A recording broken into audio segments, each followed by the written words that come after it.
How to do test analysis. हालांकि इसका video भी मैंने YT पर यूट्यूब पर डाला हुआ है।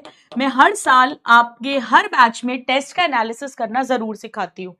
देखो, एक ना अलग से रजिस्टर बनाओ टेस्ट एनालिसिस का।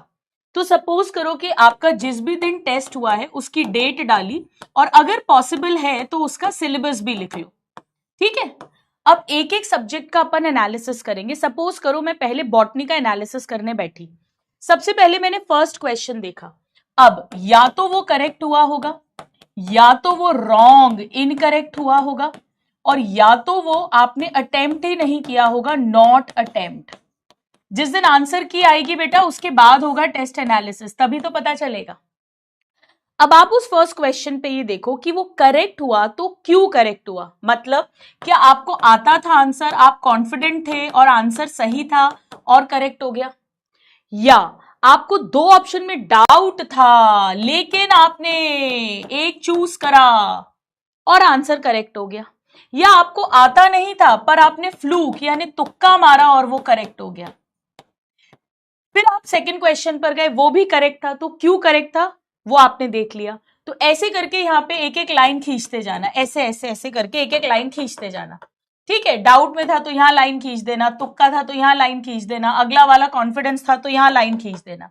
मान लो फोर्थ क्वेश्चन आपका रॉन्ग हुआ, तो रॉन्ग भी क्यों हुआ ऐसा सोचो, अपने दिमाग में सोचो। क्या मुझे पक्का आता था मेरा फिर भी रॉन्ग हो गया, या मुझे दो में कंफ्यूजन था, मैंने डाउट में थी, मैंने लगाया और इस बार मेरा डाउट गड़बड़ हो गया, मुझे रॉन्ग हो गया, या मैंने प्योरली तुक्का मारा था और मेरा रॉन्ग हो गया।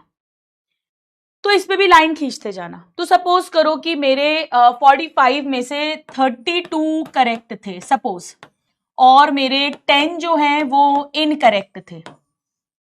ठीक है, 42, और 3 जो है वो मैंने अटेम्प्ट नहीं किए।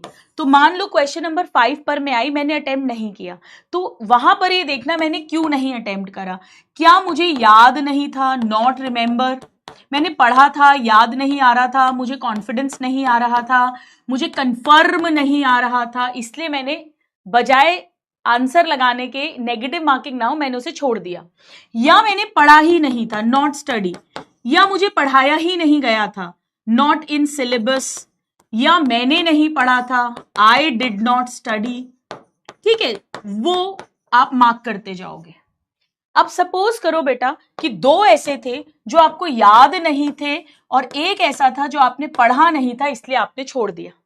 और यहां 32 में से मान लो 20 में तो आप कॉन्फिडेंट थे, बट 10 में आप डाउट में थे और चांस की बात है आपके करेक्ट हो गए, और 2 में आपने तुक्का मारा जो सही हो गया। और यहां मान लो 10 में से 6 में तो आप डाउट, आपको कॉन्फिडेंस था पर गलत हो गया, आपका कॉन्फिडेंस गलत निकला। 3 में आपको डाउट था, ए और बी में से आपने बी लगाया, इस बार रॉन्ग हो गया, और 1 में आपने तुक्का मारा। बेटा इसमें हाफ एन आवर लगेगा, करीब 20 मिनट करीब लगेंगे शुरू में। धीरे धीरे जैसे जैसे आप हर बार टेस्ट एनालिसिस करोगे टाइम कम लगता जाएगा।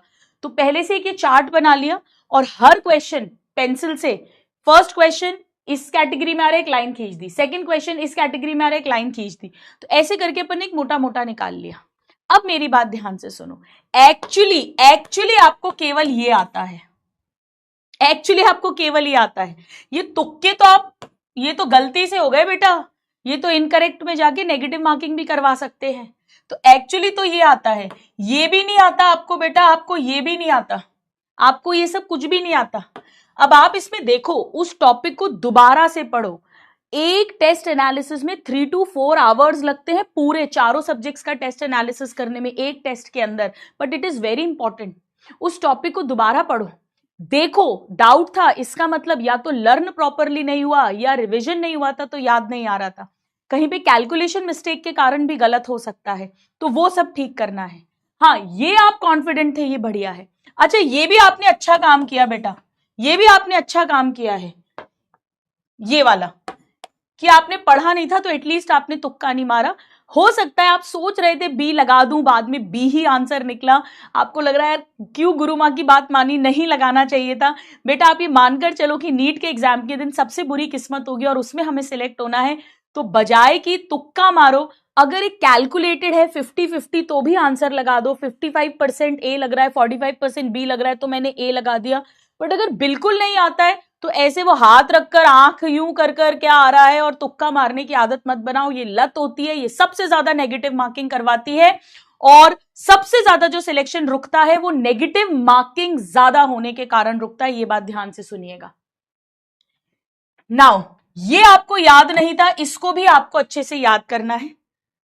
अब मेरी बात सुनो, ये तो आपने बहुत ही खतरू काम किया है बेटा, ये तो आपको कॉन्फिडेंस था फिर भी गलत था, यानी या तो आपको कॉन्सेप्ट ढंग से नहीं आता था, या कोई सिली मिस्टेक आपने कर दी, करेक्ट पूछा था आपने इनकरेक्ट लगा दिया, इनकरेक्ट पूछा था करेक्ट लगा दिया, तो इन पे भी ध्यान देना है। तो ऐसे करके एक सब्जेक्ट के करने में आपको अराउंड 30-40 मिनट्स लगेंगे, और ऐसे करके चारों सब्जेक्ट्स करने में करीब 2 घंटे के आसपास टाइम लगेगा। पर इससे क्या होगा, वो जो 180 क्वेश्चंस है वो अपनी मुट्ठी में हो जाएंगे, वो पक्का हो जाएगा, तभी आपके test by test marks improve होंगे। मेरे पास ऐसे बहुत सारे सिलेक्टेड स्टूडेंट्स जब मिलने आते हैं, अपना पूरा रजिस्टर दिखाते हैं जिसमें हर टेस्ट का उन्होंने एनालिसिस किया होता है ऑलमोस्ट। इसको आप लोग अप्लाई करना शुरू करिए। चलिए